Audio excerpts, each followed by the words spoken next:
God first, everything second. Let's see how we can get this going.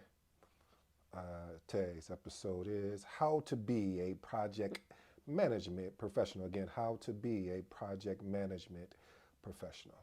All right, countdown. God first, everything second. Five, four, three, two, one. Welcome back, family. This is your boy ED. For all you smart and intelligent folks out there, listen, that just simply means Ed. As you know, I'm back with another one. I have a question for you. Are you ready to elevate your career and become a project management professional? Again, are you ready to elevate your career and become a project management professional? As you know, I have 7 points, and that's it, family. And we get out here because I want to feed you so you can eat, but don't get that, that I what is it, the itis or where you don't feel like doing anything. But I want to make sure you can do something. So we're gonna rattle these off real quick, but not quick enough, but to the point where it makes it effective and you can do something with it. Today's episode is entitled "How to Be a Project Management Professional." First point, I want to make you understand something, family. You have to lay the foundation. What does that mean? That means acquiring skill sets and even improving the current skill sets that you have, whether that is through frameworks or methodologies or certifications or self studies. But, family, you have to initially lay the foundation. And that's why, just think of a house. They just don't start building a house without proper foundation. So, family, point number one, point number uno, lay the foundation. Let's go to point number two. Gain hands-on experience. See, there's a difference. Now, again, I'm a huge avid reader, whether it's an audible book, meaning I'm listening through it, listen to the book as far as someone reading it to me, or just actually reading a physical copy, or even there's another program, I forgot the app that I've used before where basically it kind of, paragraphs or gives you a synopsis of the actual book. But more or less, the two that I normally stay in is either I'm reading the book or I'm listening to the book, or a combination of both, meaning I'm listening and reading, which then that's when I'm really attaining things. But not to drain this, which I seemed like I was already doing, but really being able to get that hands-on experience, family. In previous videos, I recommended, if you're looking to break into project management and you don't have project management experience, to look to volunteer. At places that are running projects. Everyone is running a project, they just don't call them projects. But you are smart enough to know that a project, because you're paying attention and watching this channel, you know a project has a beginning and end date. So find items, or I should say projects, that allow you to have the beginning and end date, as well as what this will do is this will give you a introspective look about project management as a whole as well. You're not going to learn everything by just getting hands-on experience on one project. This is going to take time because each project, and more or less, each project is going to be different anyway. That's why part of the definition of project management, or what a project is, excuse me, is unique. So each project is going to be unique, but there's going to be what we talked about in the first point of getting foundation. There's going to be some foundational principles that you can borrow. So for point number two, family, try to work on getting some hands-on experience. Look where there's opportunities to volunteer yourself even at your job to maybe assist a project manager that you either built a relationship with, or that you've had some type of interaction with. My biggest one, and one of my favorite out of the seven, is enhancing. Well, one of them is enhancing continuous learning. What does that look like? There's I'm going to always point you back to the source being PMI.org, or the Project Management Institute. The Project Management Institute has a plethora of free resources. One of the things that I really enjoy doing, that my buddy Phil turned me on to, was the white papers at the Project Management Institute. The white papers are really true good case studies of the real life. And I'm actually going to start probably putting together what I guess white papers or some type of documents to give you guys better for those who do not have project management experience and is really looking to make that shift. I want to make sure that I can at least set a visual of what potentially a day-to-day may look like, so that way if they are interested, they can dive in. But again, staying in touch with having the ability to embrace continuous learning, because even when you become a project manager, let's say you take the path of you want to get your CAPM or your PMP, and for those who don't understand what CAPM or PMP, Certified Associate in Project Management and Project Management Professional.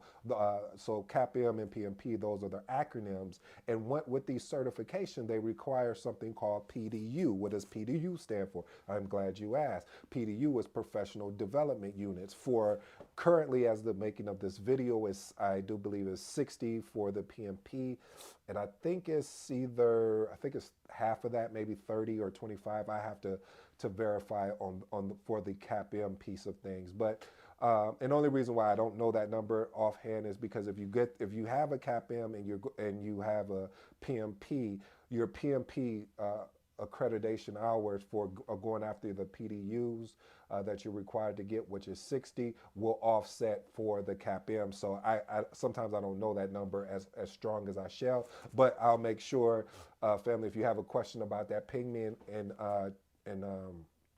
the comments below, and I'll make sure I can deliver that answer. But again, embrace continuous learning. You have, when you get into this field, you have to be a continuous learner. It can't be something that you learn one time and say, we're never going to have to worry about having to learn anything else again, because it's not it's not true, because you're constantly learning, because projects they do have a unique aspect to them.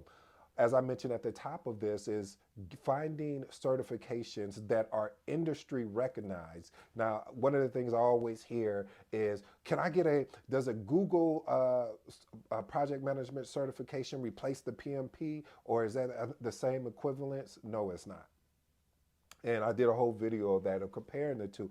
I'm actually thinking about, going through that whole Google certification so I can talk to it more. But I can talk to it from a standpoint, per PMI is not recognized under the PMI body.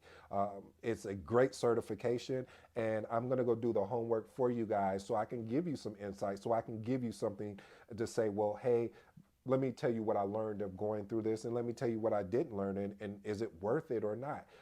And I'll make sure that it's a true, not a sponsored video on the back end. No, it would be a true response. But again, that's going to take me sitting down and going through the whole course, and I will, because I've received a lot of pings as far as like, is it worth it? Should I do it? And I can't intelligently speak to that until I actually experience. So I'll go through it for you guys, so you don't have to. You know what we do here. We take the arrows in the back for you, so you don't have to, so you can learn from what I did. And that's a quote of Dan Kennedy's. But again, going after the CAPM or the PMP, again, as I told you, the PMP, the acronym, what that stands for is a Project Management Professional, and the CAPM stands for Certified Associate in Project Management. Look at that, your boy got it right the first time around. Point number 5, cultivating communication skills. You already know, if you've been watching me for a while, I keep talking about communication. What?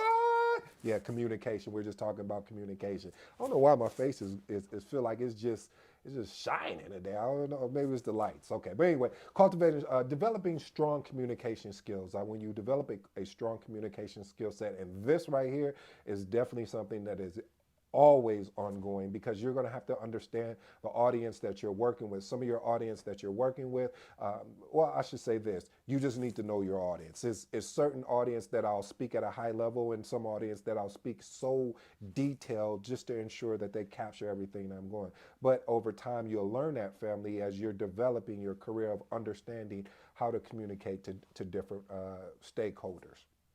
Sharpening your leadership abilities. You know, one of the things we talk about here is there's a difference between leadership and management. Management is just ensuring you get these tasks done over here, and leadership is guidance. Leadership is helping you develop that vision. Leadership is really the framework of what we talk about here at this channel, of making sure that you have the ability to make proper decision making. And proper decision making, to me, is not always getting the right answer, but having the courage to propose a solution, so your team or your leadership is not always thinking for you, because if they do, then why would they even need you? And then the ability to problem solve.